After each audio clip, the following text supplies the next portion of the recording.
Now watch this. Verse 6. So they are no longer two, he says, but one. Therefore, what God joins together, let no ex, old boyfriend, old girlfriend, or lawyer put asunder. Whom God joins together, he says, let no lawyer, no judge, no ex-boyfriend, girlfriend, or spouse, or even prophet put asunder. The emphasis here is whom God joins together. God does not marry everybody. The only people that God actually marries are the ones Jesus says qualifies in the beginning. So every marriage that is not in the beginning qualification is married by the state. Let me put it another way. Coming to a church building and standing here does not guarantee that God joined you together. Most of the marriages that I have seen in churches should not have been done in churches. They should have gone to the downtown registrar office and let some legal person just kind of speak over them. Why? Because if they join you together, when you're ready, they can put you asunder. Let me prove how that's so crazy. You come before God, you say, to get married, but then you go before the lawyer and the judge to get divorced. That's confusing to me. If you come before God to be put together, then when you're ready to be put apart, invite everybody back. Come on, let's talk about this. Get the bridesmaid, get the groomsmen, get the music, get all the flowers, and make sure God is present, and say, now we want to be put asunder. I dare you. How dare you come before God to be married and go before the judge to be divorced? You hypocrite, you.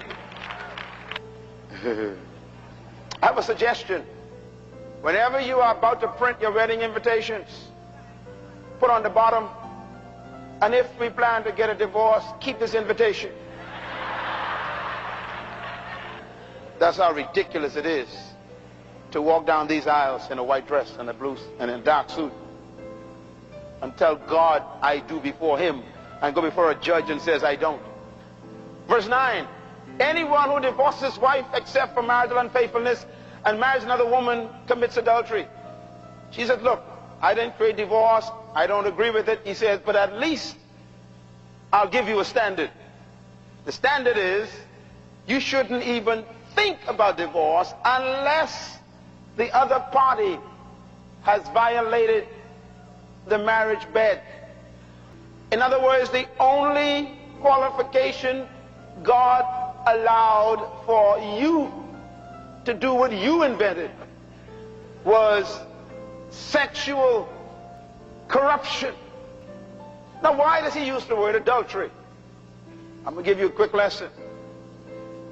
According to Jesus, there's no other grounds for divorce. You can't say, well, I don't love him anymore. I don't love her anymore. It doesn't qualify for divorce. Or we outgrew each other. Still ain't qualified. Or I got saved. Still ain't qualified.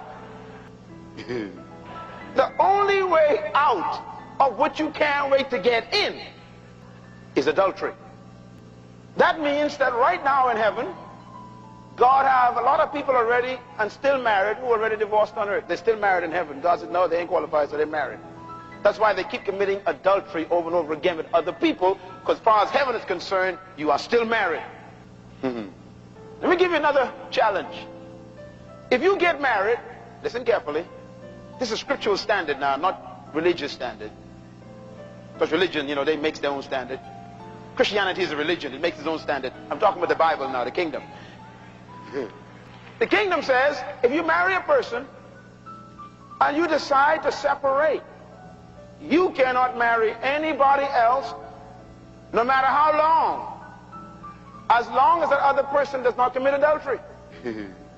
So A lawyer and a judge cannot destroy a marriage in God's kingdom. The only one that can destroy a marriage in God's kingdom is an adulterer. So if you decide you can't live with somebody anymore, not on the grounds of adultery, and you live apart, God's watching, because in heaven you're still married. And I don't care how many women wink at you or how many men wink at you and say they love you, you can't get involved. Why? In heaven you're still married.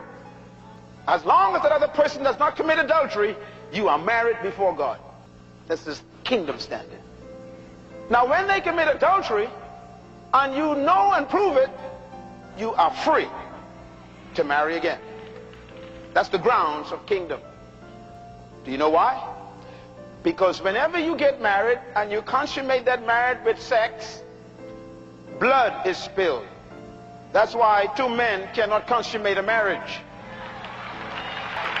And that is why two women cannot consummate a marriage.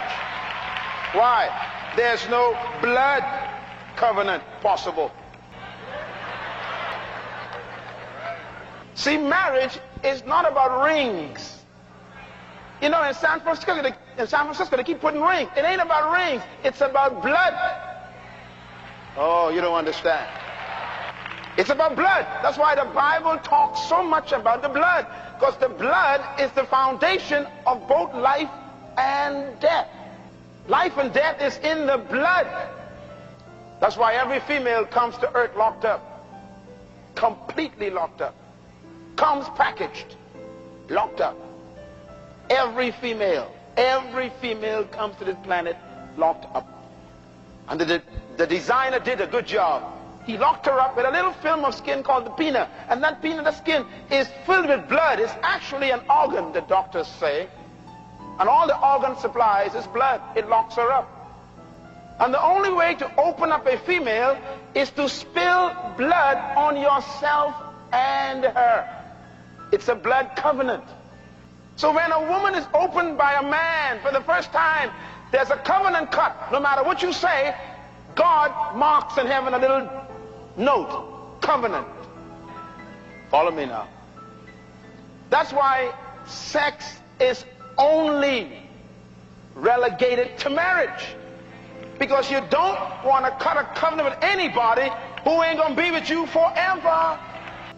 So my wife and I cut a covenant on our wedding night. Blood on both of us. Matter of fact, if you read the scriptures carefully, you'll understand how deep this thing is to God.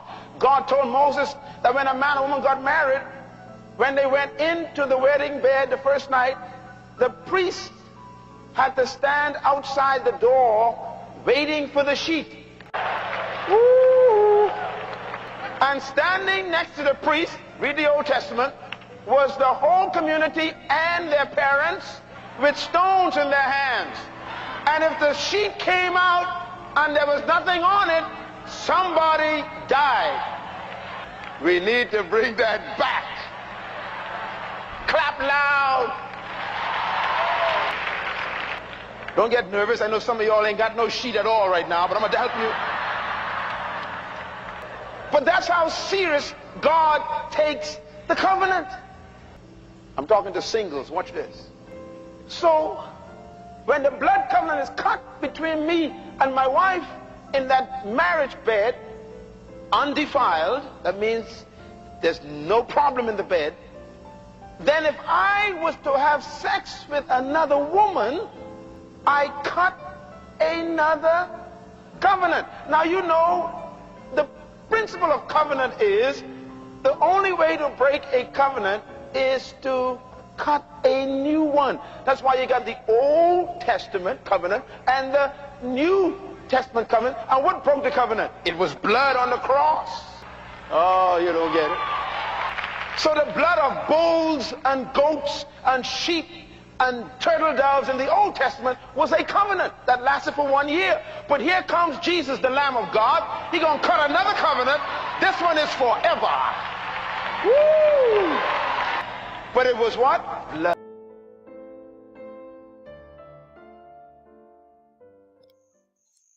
Hi, thank you so much for watching. Please remember you can support our work on our Patreon page and you get access to exclusive content and full videos.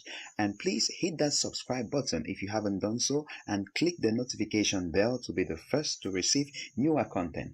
Please don't forget to like and share this video with your friends to be a blessing to them.